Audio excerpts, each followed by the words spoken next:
Assalamualaikum warahmatullahi wabarakatuh. Salam sejahtera untuk kita semuanya. Jumpa kembali kita di channel Sampah Indonesia. Sebuah channel yang dibuat sebagai dedikasi kami untuk Indonesia menuju bersih sampah tahun 2025. Episode kali ini saya akan menjawab pertanyaan tentang bank sampah dalam kaitan sebagai misi sosial di masyarakat atau sebagai misi atau menjadi wakil pemerintah terdepan di dalam pengelolaan sampah. Artinya selama ini teman-teman menyangka bahwa saya dianggap melarang berbisnis. Artinya bukan saya melarang Anda berbisnis atau pengelola sampah berbisnis, tidak. Namun saya mengarahkan agar bank sampahnya itu berlabel sosial. Kenapa dia harus berlabel sosial? Artinya lembaga sosial sebagaimana juga di dalam regulasi, yaitu di dalam pengelolaan bank sampah itu dia harus berbentuk koperasi dan yayasan, ya. Kenapa ada kata yayasan di situ?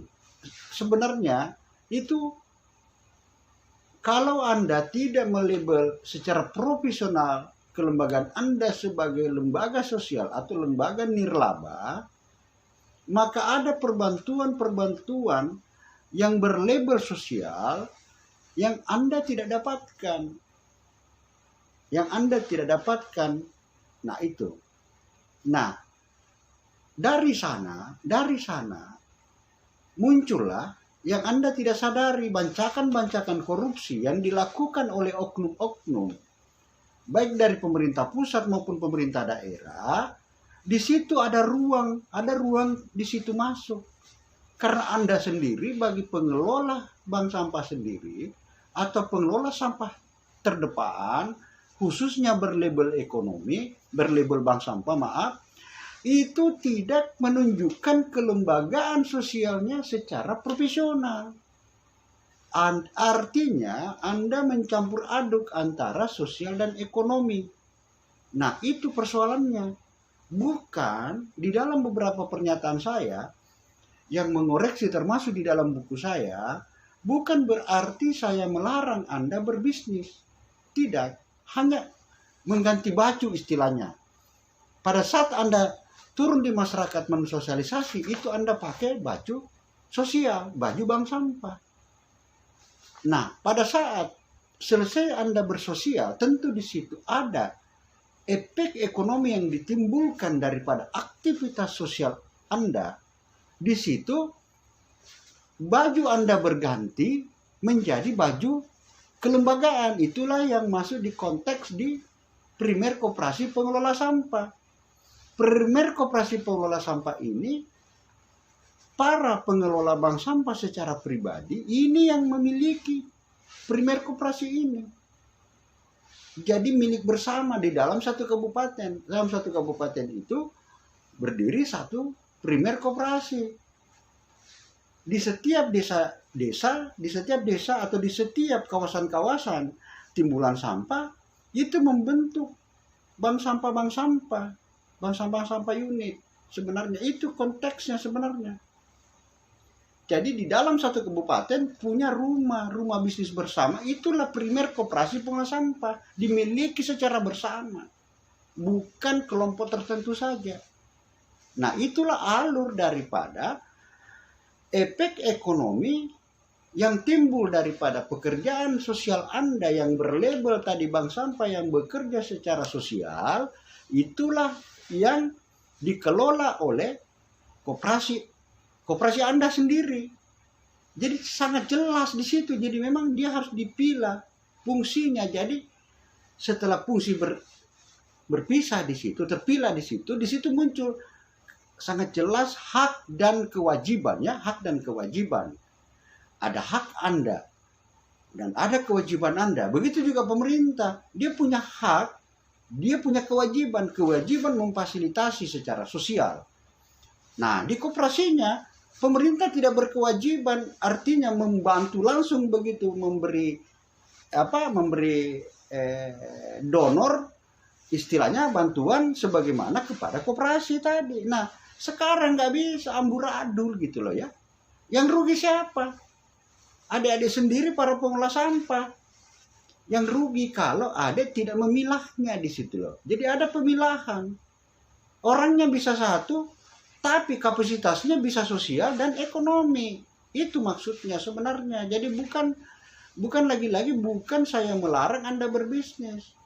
Artinya tetap Anda berbisnis, tapi dalam konteks sosial, ambil label sosial itu agar Anda menerima perbantuan dari pemerintah. Karena Anda berhak menerima bantuan itu, berhak menerima fasilitas itu atas progres Anda mewakili pemerintah merubah paradigma masyarakat tentang pengelolaan sampah. Tugas Anda itu berat, makanya harus difasilitasi. Bagaimana cara difasilitasi? Pakai label sosial. Artinya misi sosial yang Anda. Makanya bank sampah sebenarnya idealnya itu satu bank sampah, satu desa, atau di setiap kawasan seperti rumah sakit, mal, dan seterusnya, itu ada satu bank sampah unit di pelabuhan dan seterusnya. Itu idealnya di dalam konteks sosial. Nah, itu ya, dalam konteks sosial. Dia harus labelnya itu, agar masuk perbantuan.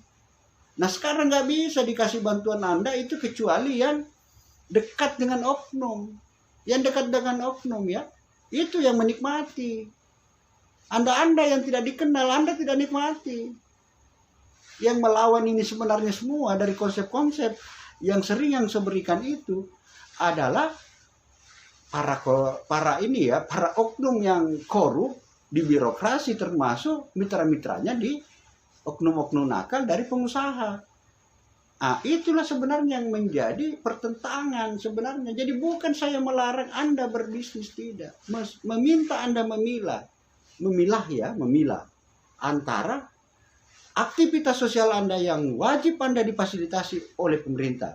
Anda wajib itu ya. Kalau di ekonominya tidak wajib. Tidak wajib Anda difasilitasi. Kalau di bidang ekonominya. Nah, ini juga jadi pemerintah juga tidak rugi di sini. Makanya kalau diluruskan ini persoalan, itulah win-win solusi antara seluruh stakeholder pengelolaan sampah yang ada. Demikianlah jawaban saya kepada teman-teman, baik pengelola sampah, pengusaha, pemerintah. Mari kita jalankan undang-undang pengelolaan sampah dengan benar, agar segera kita keluar daripada kondisi Indonesia darurat sampah menuju Indonesia bersih sampah tahun 2025. Demikian ya saya sampaikan. Mohon maaf bila mungkin ada keliru di dalam penjelasan saya. Bagi yang ingin koreksi, ingin ada pertanyaan dan semacamnya, dan link saya ada di bawah, silahkan tulis komentar di bawah. Insya Allah akan kami beri jawaban, bisa saja jawaban tertulis melalui email, atau bisa jadi kami membuatkan khusus konten tersendiri atas pertanyaan-pertanyaan Anda. Demikian saya sampaikan. Green Indonesia Foundation, Jakarta. Assalamualaikum warahmatullahi wabarakatuh.